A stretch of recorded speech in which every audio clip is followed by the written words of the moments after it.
واعتصموا بحبل الله جميعا ولا تفرقوا. بسم الله الرحمن الرحيم. السلام عليكم ورحمة الله وبركاته. الحمد لله رب العالمين حمدا كثيرا طيبا مباركا فيه كما يحب ربنا ويرضى. أشهد أن لا إله إلا الله وحده لا شريك له وأشهد أن محمدا عبده ورسوله.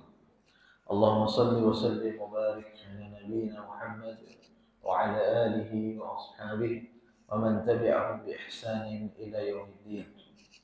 أما بعد, kaum muslimin, bapak-bapak, saudara-saudara yang dirahmati oleh Allah Subhanahu wa taala. Kita bersyukur pada Allah Subhanahu wa taala di pagi hari ini. Alhamdulillah, Allah Subhanahu wa taala mengumpulkan kita di salah satu di antara rumah Allah Subhanahu wa taala. Yang kita mengetahui bahwa Nabi sallallahu alaihi wasallam beliau bersabda dalam hadis yang dikeluarkan oleh Imam Muslim rahimahullah taala dari sahabat Abu Hurairah radhiyallahu anhu. Qala Rasulullah sallallahu alaihi wasallam, "Majtama'a qaumun fi baitin min buyutillah yatluna kitaballah wa yadrasunahu fima bainahum illa nazalat alaihim as-sakinah wa ghashiyatuhum ar-rahmah wa khaffat alaihim al-malaikah wa dzakarahumullahu fima 'indah." Nabi Muhammad sallallahu alaihi wasallam bersabda, tidaklah berkumpul suatu kaum di salah satu di antara rumah Allah Subhanahu wa taala yang mana mereka di dalamnya membaca ayat-ayat Allah, saling pelajari di antara mereka, maka Allah Subhanahu wa taala akan menurunkan kepada mereka sakinah, ketenangan, dan meliputi mereka dengan rahmat-Nya. Dan Allah Subhanahu wa taala pun mengirimkan malaikat untuk menaungi mereka. Dan Allah Subhanahu wa taala menyebut nama mereka yang hadir di majelis tersebut di sisi makhluk yang ada di dekat Allah Subhanahu wa taala, yaitu di Arsy. Maka bersyukurlah kita kepada Allah Subhanahu wa taala di pagi hari ini.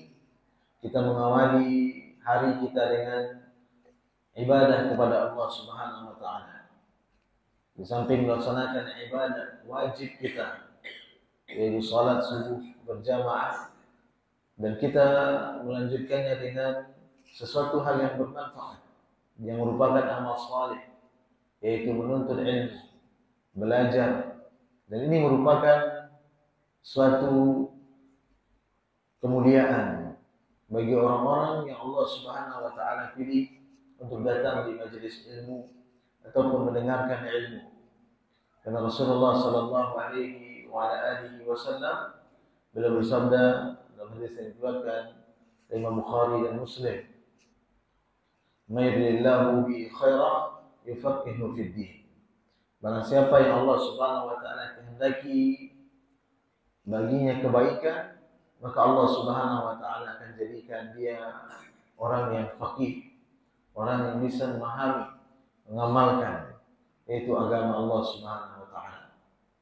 Dan apalagi kita berada di pagi hari yang Rasulullah sallallahu alaihi wasallam senantiasa mendoakan umatnya dengan keberkahan jika mereka berada di waktu pagi. Burika fi ummati fi bukuriha. Maka keberkahan atau diberkahi bagi umatku di waktu paginya.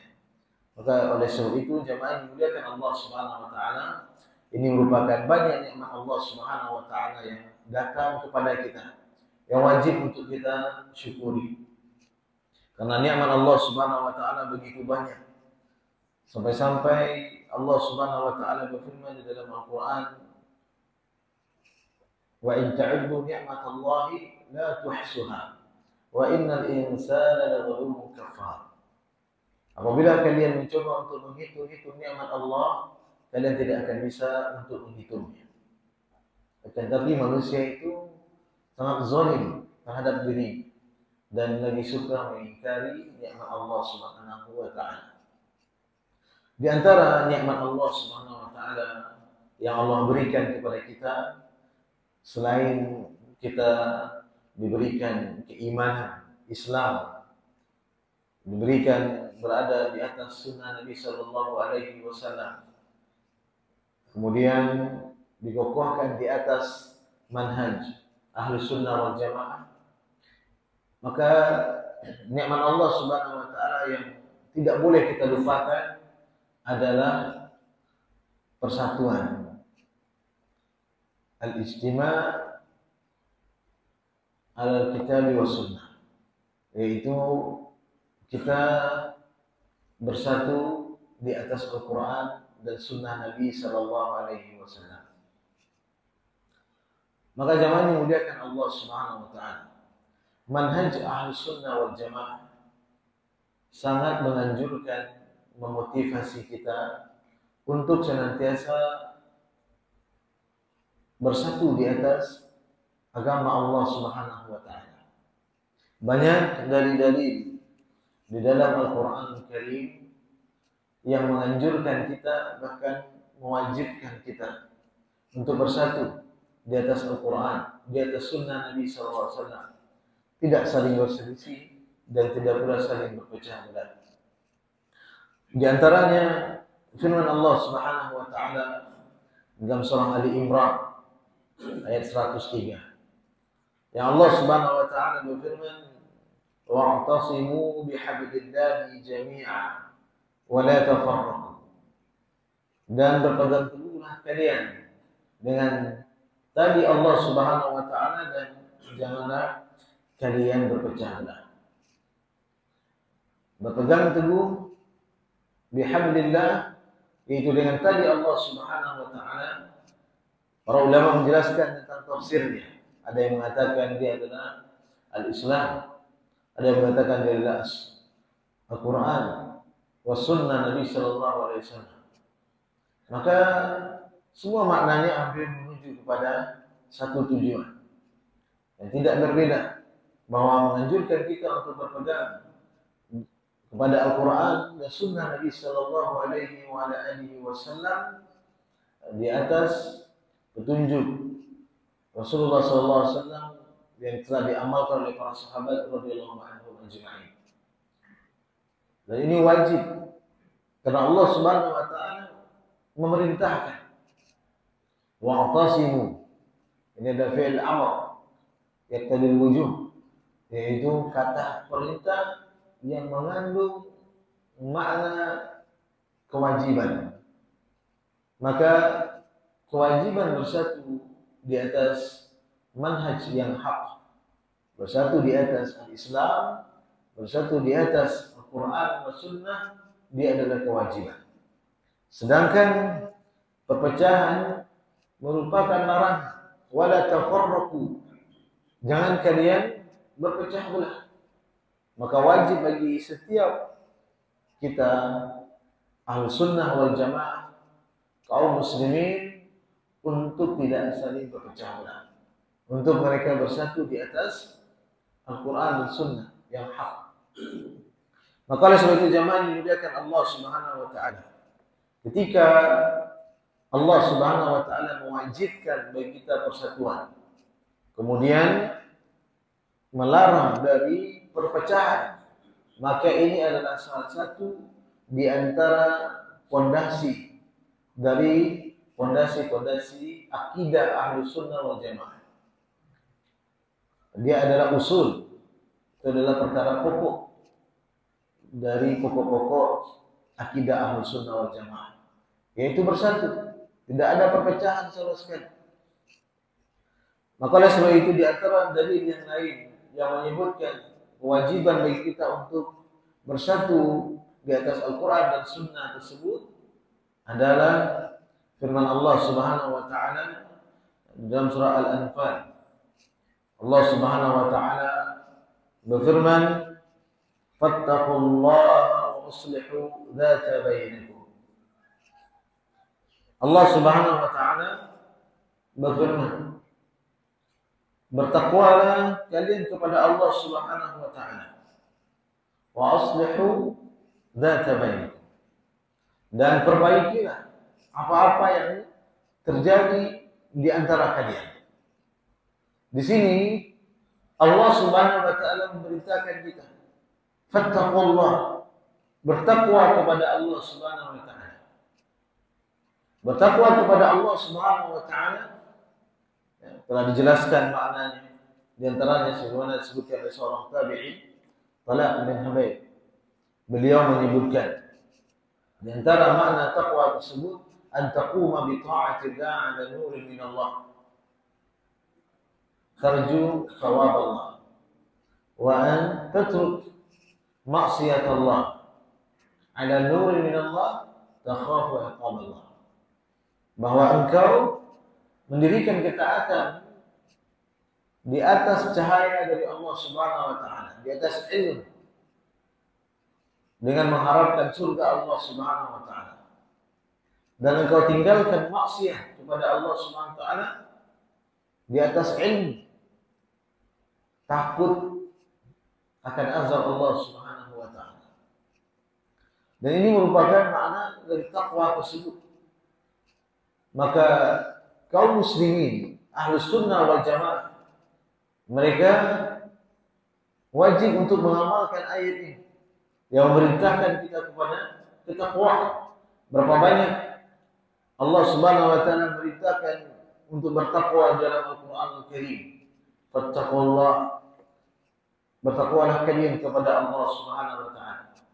Bahkan Rasulullah sallallahu alaihi wasallam sering mewasiatkan kepada para sahabat radhiyallahu anhum ajma'in untuk mereka bertakwa kepada Allah Subhanahu wa taala. Usikum bittaqwallah. Aku wasiatkan kalian untuk bertakwa kepada Allah Subhanahu wa taala. Menjaga persatuan merupakan salah satu di antara bentuk ketakwaan kepada Allah Subhanahu wa taala. Wa aslihu dzata bainakum. Dan perbaikilah apa-apa yang ada terjadi di antara kalian. Dan ini juga merupakan perintah Allah Subhanahu wa taala. Wa aslihu. Seorang mukmin muslim, mereka sangat senang dengan adanya perbaikan, persatuan. Berbeda dengan para ahlul bidah yang mereka suka dengan permusuhan dan suka dengan perpecahan, suka dengan perselisihan. Sedangkan Ahlus Sunnah wal Jamaah tidak menyukai itu. Ahlus Sunnah wal Jamaah mendorong manusia untuk bersatu di atas Al-Quran, di atas Sunnah Rasulullah Sallallahu Alaihi Wasallam. Berbeda dengan mereka para ahlul bidah yang mereka membiarkan terjadinya perpecahan, bahkan sangat senang dengan terjadinya perpecahan, perselisihan di antara kaum muslimin. Nah, ini membedakan antara Ahlus Sunnah wal Jamaah dengan Ahlul Bid'ah wal Furqah. Ahlus Sunnah wal Jamaah, mereka yang berjalan di atas sunnah Rasulullah Sallallahu Alaihi Wasallam dan mereka berjamaah, senang dengan persatuan. Sedangkan Ahlul Bid'ah, mereka disebutkan Ahlul Furqah, disebutkan mereka orang yang suka berpecah belah. Ini membedakan kita dengan Ahlul Bid'ah.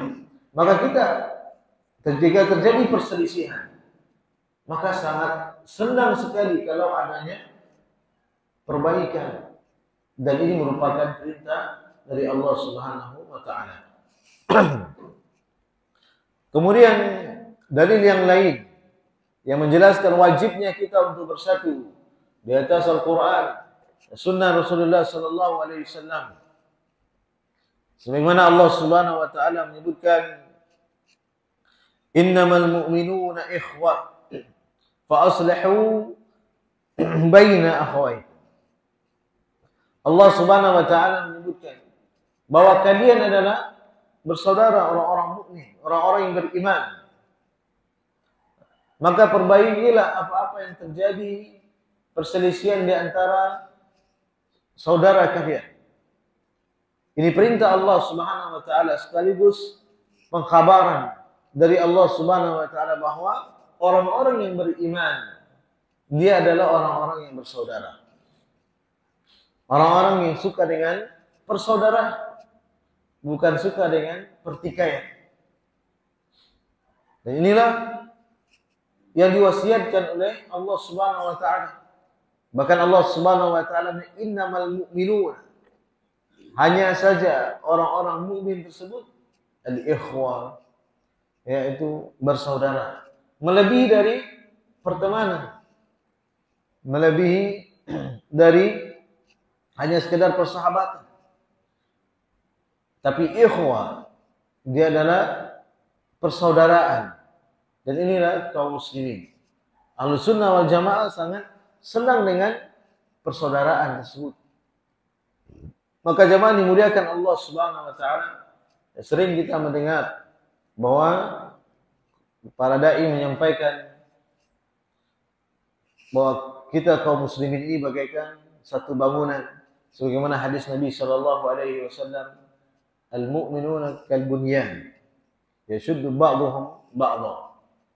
Bahwa orang-orang muslim dia bagaikan satu bangunan yang saling menopang antara satu dengan yang lainnya.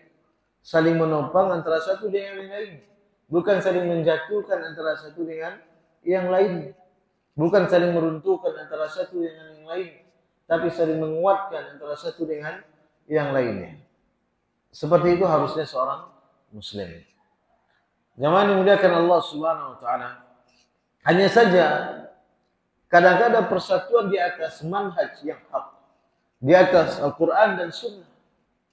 Di sini ada virus-virus yang mengerayanginya dan menggerogotinya. Dan virus itu bisa jadi datang dari perorangan, datang dari sebuah kelompok, ataupun dari satu firqah.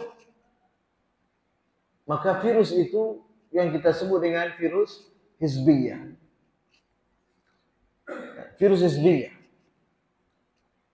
Para ulama menyebutkan apa hizbiyah tersebut. Kalau kita membahas hizbiyah secara detail mungkin kita tidak mungkin pada pagi hari ini. Tapi sekiranya kita mengambil definisi yang telah disebutkan oleh para ulama, di antaranya Dr. Ali Asy-Syaqqar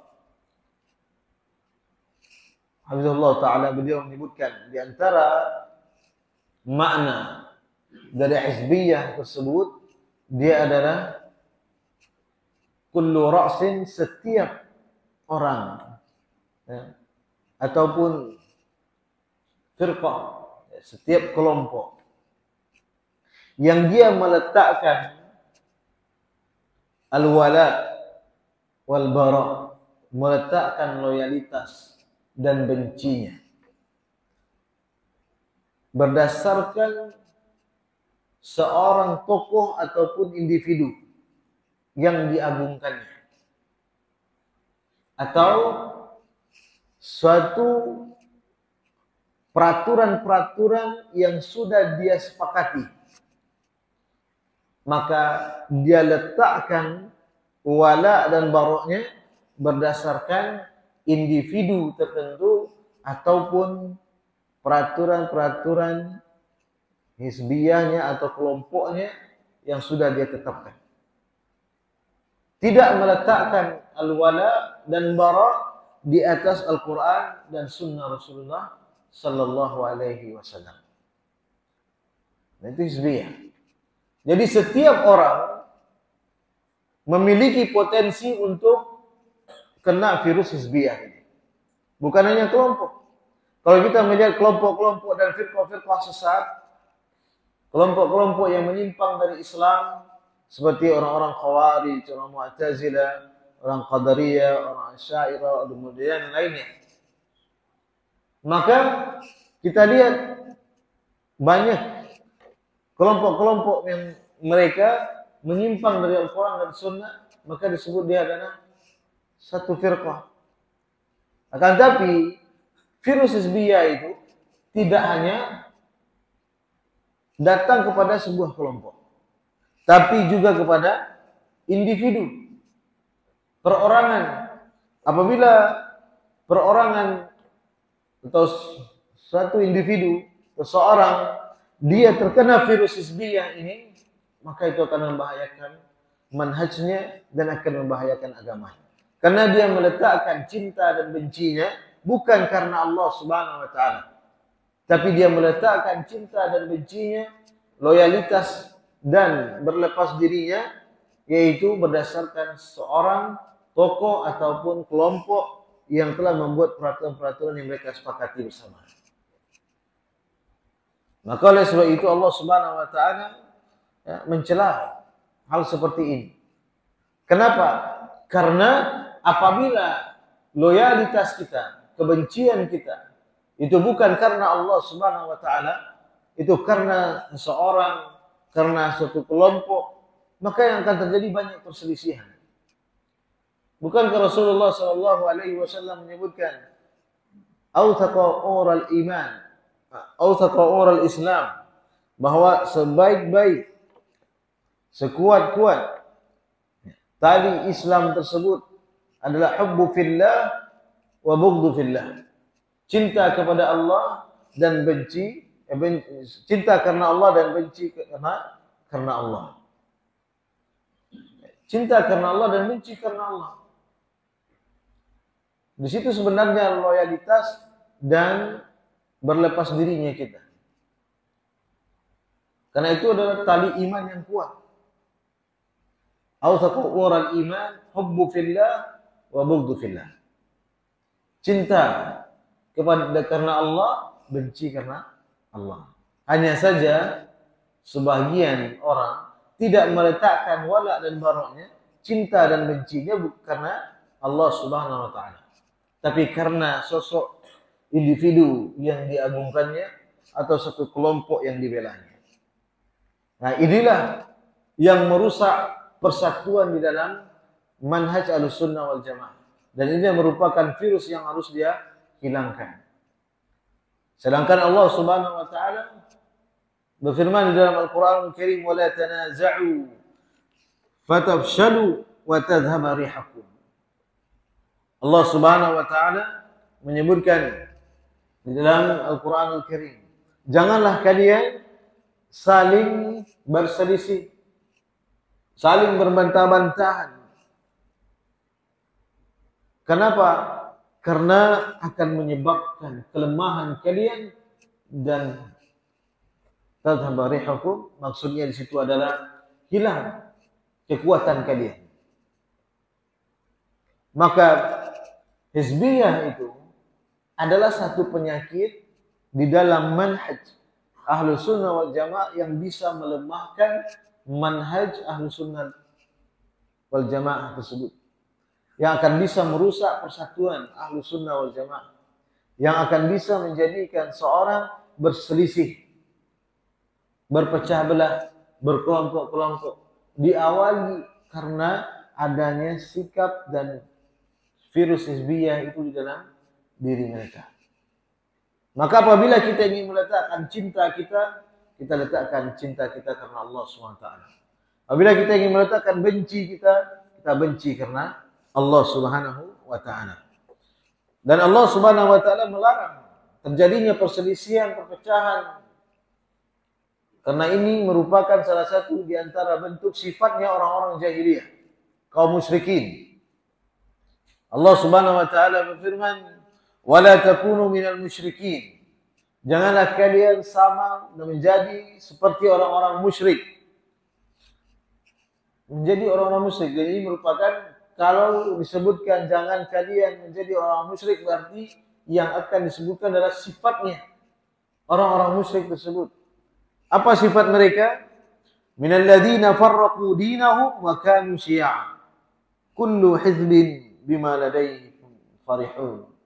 Allah Subhanahu wa taala menyebutkan di antara sifat orang-orang musyrik, dia adalah minal ladzina farraqu dinahum, memecah belah agama mereka.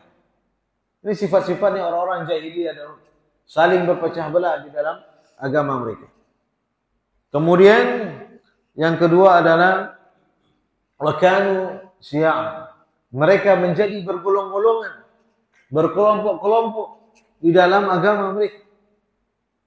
Dan setiap kelompok kullu hizbin bima ladaihim farihun. Merasa bangga, merasa benar dengan apa yang ada pada kelompoknya. Bukan merasa bangga dan benar dengan apa yang ada pada Allah Subhanahu wa taala dan Rasulnya. Nah, ini yang harus kita hilangkan. Maka berapa banyak kita lihat dari perselisihan, perpecahan, itu penyebabnya bukan karena orang-orang ini tidak berilmu, tidak. Tapi karena mereka memiliki di antara salah satu sifat yang Allah Subhanahu wa taala sebutkan, itu adalah sifatnya orang-orang jahiliyah. Yang tanya suka berpecah belah, kemudian menjadikan agama ini bergolong-golongan, mengotak-ngotak manusia, mengkotak-kotak kaum muslimin. Kemudian apa? Kemudian mereka bangga dengan apa yang ada pada mereka. Mereka merasa benar dengan apa yang ada pada mereka, bukan merasa bangga dengan apa yang ada pada Allah SWT dan Rasul Sallallahu Alaihi Wasallam. Maka virus hizbiyah ini wajib untuk dijauhkan. Maka ketika kita ingin meletakkan cinta kita dan benci kita, itu wajib karena Allah Subhanahu wa taala. Al-wala wal bara itu adalah salah satu di antara usul akidah Ahlussunnah wal Jamaah. Tapi penempatannya harus benar. Jangan wala dan bara kita hanya berdasarkan salah satu individu saja. Bahkan Syekhul Islam Ibnu Taimiyah rahimahullah taala beliau mengatakan, barang siapa yang meletakkan wala dan baroknya pada individu tertentu yang dia muliakan, yang dia agungkan, berarti dia telah menghancurkan atau merobohkan tiang Islam.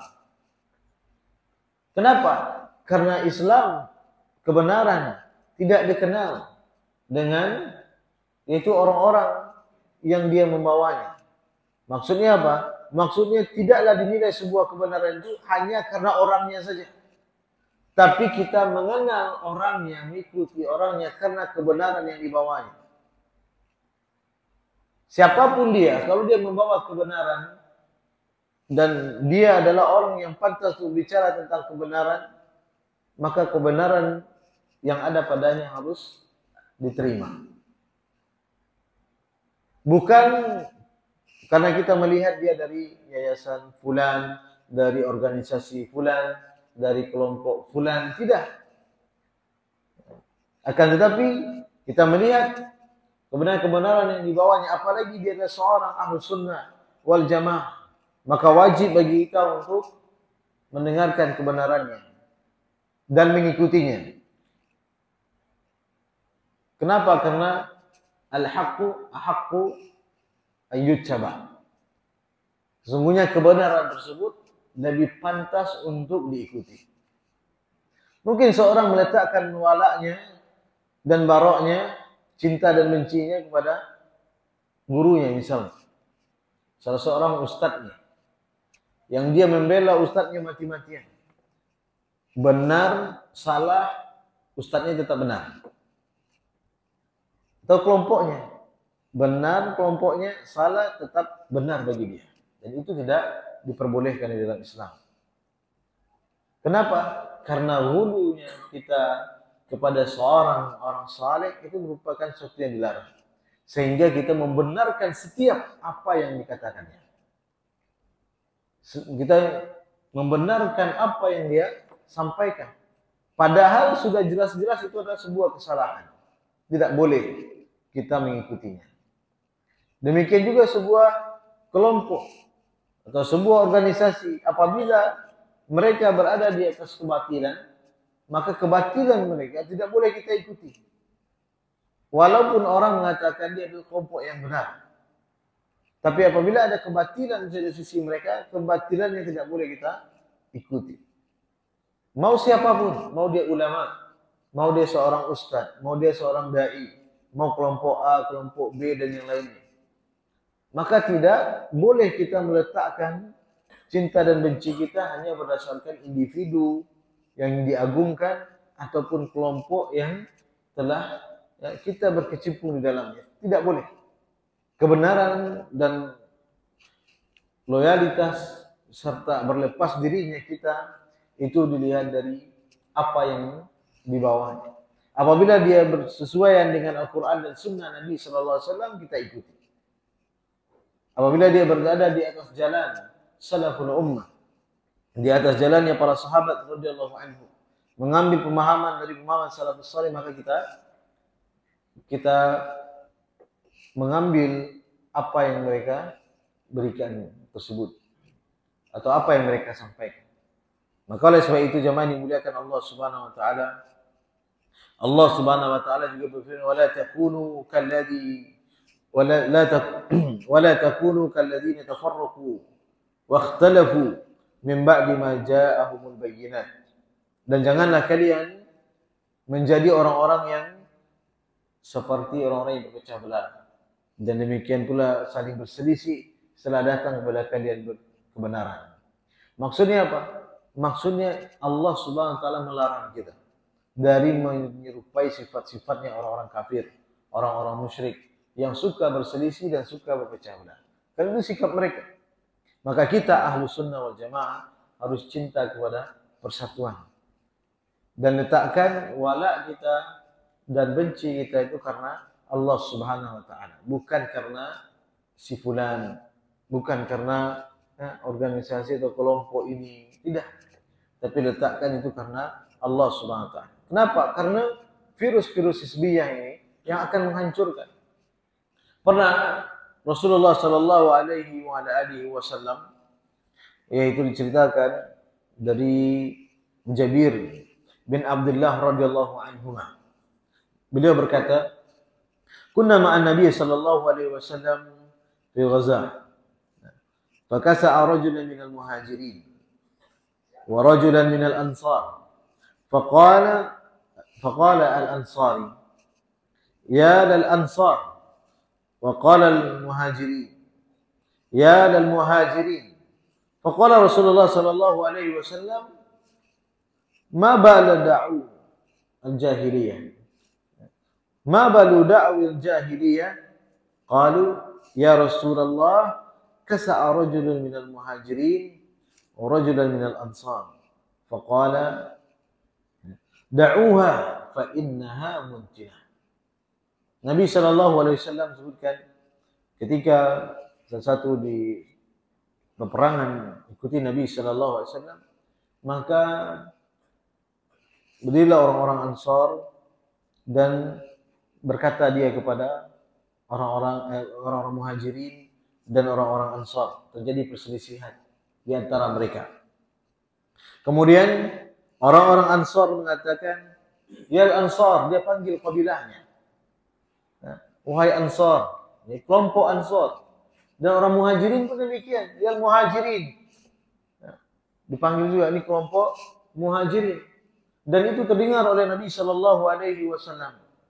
Maka Nabi sallallahu alaihi wasallam menyebutkan kepada mereka dan mengatakan kepada mereka, ada apa ini seruan-seruan jahiliyah seperti ini? Setiap orang memanggil kabilahnya, memanggil kelompoknya, mengagungkan, membenarkan kelompoknya. Orang-orang Muhajirin, orang-orang Ansar, mereka berselisih, tapi saling menimbulkan pernyataan-pernyataan yang mengandung dakwaan atau salah satu di antara sifat orang-orang jahiliyah, panggilan-panggilan jahiliyah. Maka Rasulullah sallallahu alaihi wasallam ketika mendengar itu, Nabi sallallahu alaihi wasallam sangat marah. Ada apa ini seruan-seruan jahiliyah seperti ini? Kalau sekarang kan beda, mungkin yayasan ini, ya, majlis taklim ini, saling berselisih, kemudian membangun walak dan baroknya di atas kelompoknya masing-masing. Lalu orang-orang menyampaikan kepada Rasulullah sallallahu alaihi wasallam, ya Rasulullah, orang-orang Ansar, orang-orang Muhajirin telah berselisih dengan orang-orang Ansar ini. Maka Nabi SAW mengatakan, tinggalkan panggilan atau seruan-seruan jahiliyah tersebut karena dia itu menjijikkan. Karena walak dan baroknya tidak dibangun di atas petunjuk Nabi Shallallahu Alaihi Wasallam, tapi dibangun di atas kelompoknya, di atas sukunya, ya, di atas organisasinya. Nah, kalau sekarang mungkin di atas ustadznya, kiainya, gurunya, syekhnya, bukan di atas kebenaran. Dan inilah yang dilarang oleh Nabi Shallallahu Alaihi Wasallam. Maka oleh sebab itu jamaah yang dimuliakan Allah SWT, maka inilah bentuk di antara hizbiyah. Ya. Mungkin kalau misalnya kita mau misalnya ada mendakwahkan sesuatu, kemudian harus diatur seperti ini. Tidak. Ya. Dakwah itu milik siapapun. Dakwah milik siapapun. Dan kita masing-masing memiliki kewajiban untuk berdakwah. Memiliki kewajiban untuk berdakwah. Dan Allah Subhanahu wa taala telah menyebutkan di dalam Al-Qur'an Al-Karim, kuntum khaira ummatin ukhrijat lin-nas ta'muruna bil ma'ruf wa tanhauna 'anil munkar. Kalian adalah orang yang sebaik-baik yang dikeluarkan bagi manusia. Mengajak kepada yang ma'ruf, mencegah dari yang munkar. Mengajak kepada yang ma'ruf siapapun. Apabila kita ingin mengikuti Rasulullah SAW, menjadi umat terbaik, maka kita mengajak manusia kepada yang ma'ruf dan mencegah manusia dari yang munkar. Bagi siapapun, bagi dia terutama yang memiliki ilmu tentang mana yang ma'ruf, mana yang munkar. Bagi siapapun. Dan dakwah ini atau dakwah Islam ini yang tidak ada ya, pemimpinnya kecuali Nabi Shallallahu Alaihi Wasallam. Kita tidak memiliki pemimpin, apalagi dakwah salafiyah, dakwah ahlus sunnah, tidak ada ya, imam besar yang kita ikuti kecuali Rasulullah Shallallahu Alaihi Wasallam. Tidak ada pemimpin kelompoknya, tidak ada ketuanya, tidak ada ya, kepala ini, kepala cabangnya, tidak ada. Ini adalah dakwah salafiyah. Dakwah yang siapapun mereka yang bermanhaj Ahlus Sunnah wal Jamaah, wajib mereka ya, beramal, berdakwah sesuai dengan ilmu yang mereka miliki. Maka oleh sebab itu, jangan kita tertipu dengan sikap-sikap yang mengarahkan kita kepada hizbiyah. Dan seperti juga ya, ada istilahnya yang sesuatu yang dilarang oleh Rasulullah SAW, dan ini juga disebutkan oleh para ulama, yaitu ar-ri'asah fid da'wah. Ar-ri'asah fid da'wah, yaitu kepemimpinan di dalam dakwah, al-qiyadah. Ya, maksudnya seolah-olah dia yang memimpin dakwah ini. Dakwah ini berjalan karena ada dia dan berhenti karena ada dia, kata dia. Dan itu tidak pantas dilakukan. Dan saya mendengar Syekh Ibrahim Ar-Ruhaili hafizahullah ta'ala ketika ditanya, yaitu mungkin Ustaz Abu Faruq juga hadir di daurah di Pekanbaru waktu itu. Bolehkah ada riasah di dalam dakwah? Riasah, ya, kepemimpinan di dalam dakwah itu. Jika kepemimpinan yang dimaksud dia adalah untuk mengatur agar ya, dakwah kita itu berjalan dengan baik, memanagenya dengan baik, kemudian berjalan dengan lancar, maka ini tidak masalah. Akan tapi riasah ataupun dakwah yang dikomandoi, yang berjalan hanya diatur oleh satu individu tertentu ataupun ya, kelompok tertentu, maka ini tidak ada di dalam Islam. Tidak ada di dalam Islam. Hanya saja dakwah yang diperbolehkan kita untuk ya, berjalan di atasnya adalah dakwah yang tidak ya, seperti dakwahnya orang-orang hizbiyah atau dakwahnya firqah-firqah yang ada. Maka dakwah akan berjalan. Ya, akan tapi perlu kita mengadakan ya, manajemen di dalam dakwah, kemudian bermusyawarah agar dakwah ini berjalan dengan baik, dengan lancar, maka ini boleh. Adapun kepemimpinan yang dimaksud di sini, dialah yang mengatur semuanya. Kalau mau ke sini harus izin dia dulu, kalau harus ini ya minta persetujuan dia dulu. Kalau dia tidak setuju nggak jadi dakwah ini. Itu tidak benar. Nah, itu menyelisihi manhaj Ahlus Sunnah wal Jamaah. Harusnya dia bermusyawarah. Makanya oleh sebab itu kita katakan virus-virus yang membuat perpecahan itu adalah virus hizbiyah.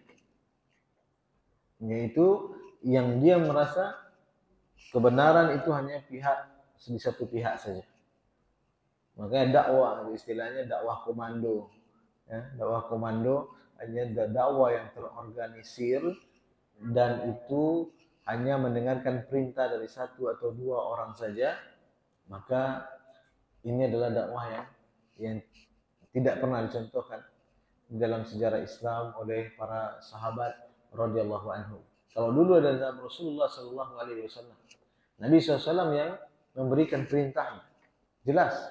Kalau pada hari ini, ya mungkin kita bersosialisasi ataupun bermusyawarah dengan para guru kita, para ustadz kita. Tapi bukan memberikan izin mereka untuk dakwah. Karena itu bukan hak para ustadz, tapi itu adalah haknya ulil amri. Ya. Jadi intinya kita bekerja sama. Kalau kita bisa berkolaborasi di dalam dakwah ini, kenapa kita harus berselisih? Ya. Kalau kita bisa bersatu, bekerja sama antara satu dengan yang lainnya, saling ta'awun antara satu dengan yang lainnya, ya, kenapa kita harus membesarkan perselisihan? Harusnya kita mengedepankan persatuan. Karena dakwah ini akan membuahkan maslahat apabila kita semuanya itu berjalan di atas Al-Quran dan Sunnah yang mengarahkan kita kepada persatuan. Intinya bukan bersatu di atas yaitu kebatilan, tidak. Bukan bersatu di atas kesesatan, bukan bersatu di atas satu orang ustadz saja, tidak. Ya, bersatu di atas satu kelompok saja, tidak. Tapi kita bersatu di atas Al-Quran, di atas Sunnah Rasulullah Sallallahu Alaihi Wasallam. Jamaah yang dimuliakan Allah Subhanahu Wa Taala. Nah, ini diantara yang bisa kita sampaikan pada pagi hari ini. Ya, mudah-mudahan apa yang kita sampaikan yang bisa bermanfaat, ya, terutama bagi anda yang menyampaikan dan juga kepada para jamaah yang mendengarkan. Ya, semoga Allah Subhanahu Wa Taala menjaga hati-hati kita, kemudian saling melembutkan antara hati-hati kita Ahlus Sunnah wal Jamaah sehingga kita bisa berkolaborasi, berta'awun, bekerja sama di dalam membangun dakwah Ahli Sunnah wal Jamaah, kemudian memperkecil. Walaupun kita tidak bisa menghilangkan sama sekali perselisihan, pertikaian, minimal kita adalah orang-orang yang ikut meminimalisir ya, adanya perpecahan perselisihan tersebut. Apalagi itu adalah sesama ahlu sunnah, sama orang-orang yang mengajak kepada dakwah Al-Quran, Sunnah dan di atas manhaj salafiyah, salaful ummah, yaitu manhajnya para sahabat radhiyallahu anhum ajma'in. Ya, mudah-mudahan Allah Subhanahu Wa Taala menjaga kita dari segala macam bentuk perselisihan, pertikaian dan menguatkan ukhuwah Islamiyah di antara kita sehingga kita mendapatkan keberkahan dari Allah Subhanahu Wa Taala. Allahumma amin. Untuk pagi hari ini kita cukupkan sampai di sini. Ya, mudah-mudahan kita semuanya bisa dipertemukan oleh Allah Subhanahu Wa Taala di lain kesempatan dan akhirnya kita memohon ampun pada Allah Subhanahu Wa Taala apabila ada kesalahan-kesalahan. Mohon maaf pada bapak dan jamaah semuanya apabila ada kekeliruan ataupun kekurangan dalam penyampaiannya. Semoga Allah SWT mengampuni kita semua. Kita tutup dengan doa kafaratul majelis. Subhanallah bihamdika asyhadu an la ilaha illa anta astaghfiruka wa atubu ilaik. Wa sallallahu ala nabiyyina Muhammadin wa ala alihi wa sahbihi wasallam. Wa akhir dawana alhamdulillahi rabbil alamin. Assalamualaikum warahmatullahi wabarakatuh.